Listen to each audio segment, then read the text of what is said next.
You know, when you're looking at ancient texts, it's pretty easy to stumble upon these massive genealogies and just skip them, right? They can seem like these long, boring lists of names. But what if I told you that some of those lists are like treasure maps, because hiding inside are some seriously unexpected stories? Which really brings up the question, So, can it? That's what we're digging into today. I mean, on the surface, it seems kind of unlikely. A list is just a list. It's just data. But what if it's more than that? What if it's actually a carefully preserved record of human struggle, of faith, and of survival? Well, let's find out. And here we go. At first glance, this is exactly what you'd expect, just a wall of text. It's so easy for your eyes to just glaze over, isn't it? Who are all these people? Perez, Hezron, Shobal? It feels totally impersonal, almost like you're reading a phone book from a world you can't even imagine.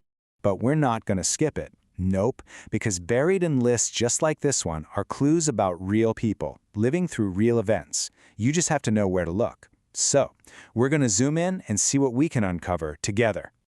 Okay, first up, we're diving into the family tree of Judah. For the most part, the text follows this really standard pattern. This guy was the father of that guy, who was the father of this other guy. But then, all of a sudden, the pattern breaks, and we get this little side story, a biography about one man who was different. And there it is, right in the middle of this long line of names, the narrator just hits pause. We stop on one man, Jabez. The text even tells us he was more honorable than his brothers.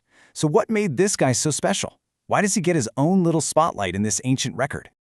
Well, it all starts with his name. His mother named him Jabez specifically because, as she put it, I gave birth to him in pain. So from day one, his very identity was tied to suffering. He was literally named Pain. Can you imagine carrying that name around with you your whole life? But Jabez wasn't about to let his name define his destiny. He cries out to God with this incredibly bold prayer. He asks for a blessing, sure, but also to enlarge his territory. He's asking for more opportunity. He asks for God's hand to be with him, and, this is the crucial part, to be kept from harm so he could be free from the very pain his name represented. So you see this perfect little three-act story emerge. It starts with a beginning defined by pain. Then comes this bold, powerful prayer to completely change his circumstances. And the result? The source text ends his story so simply. And God granted his request. He literally rewrote his own story. A single paragraph that transforms just another name in a list into this powerful narrative of hope. Okay, so that's the story of one man. But now, let's shift gears and look at our next story. We're zooming out from the individual, Jabez, to the collective story of an entire tribe, the descendants of Simeon. And their story, while it isn't about personal honor, it's about survival as a group. The genealogy gives us a few key clues about the Simeonites. We get the names of their leaders, Meshobab and Jehu. We learn about the towns they lived in. But the most important detail, the one that drives the whole story, is a demographic one. Their families increased greatly. And a growing population, well, that creates a very specific kind of problem. Exactly. This question has driven so much of human history for thousands of years. You have more people, more families, more mouths to feed, but you've got the same amount of land. What do? The Simeonites had to figure that out, and fast. And their solution, it turns out, was all about economics. These were a pastoral people. Their entire wealth and way of life depended on their flocks. And what do flocks need? Pasture. So they started looking beyond their own borders. This wasn't some quest for glory or empire. It was a practical search for resources. And this timeline here lays out their strategy perfectly. Step 1, they go looking for that pasture to support their growing numbers. Step 2, they find it. Rich, quiet land near a place called Gedor. But this brings us to step 3. That land wasn't empty. It was occupied by descendants of Ham. So they attacked, and they displaced the people living there. And finally, step 4. They settled in that place, and the text gives one simple, practical reason, because there was pasture for their flocks.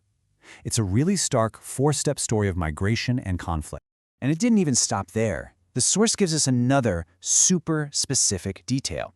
A group of 500 Simeonites also pushed into the hill country of Seir. They defeated the remaining Amalekites who were there, a rival nomadic group, and they took that land too. Now that number, 500, it's not just some random detail. It adds a sense of scale and real organization to what they were doing. So, Let's just pull back for a second and look at what we've actually found here. Tucked away inside these genealogies of Judah and Simeon, we have two completely different but equally powerful kinds of stories that have emerged from these simple lists of names. And this is where it all comes into focus. On one hand, you've got Jabez. His story is all about an individual's internal struggle, overcoming a painful past through faith and a bold prayer. And on the other hand, you have the Simeonites, representing this collective external struggle, a story of survival driven by economics that ends in a fight for territory. One is about changing a personal destiny. The other is about securing a people's future. And both were hidden in the exact same kind of list. So the big takeaway here is that these ancient lists are so much more than just names. They are these incredibly compact historical records. But it also makes you wonder, why were these specific stories saved? Well, the story of Jabez provided a perfect model of personal piety and honor. And the story of the Simeonites, that legitimized their claim to the land they fought for. For the original audience, these weren't just facts. These were foundational stories about their identity, their faith, and their territory. And that leaves us with one last thought to chew on. If a simple list of ancient names can contain such rich stories about individuals and entire peoples, what stories might be hiding in plain sight in the records of our own history? You know, in old census data, in antique maps, or even in our own family trees? What's just waiting there to be discovered?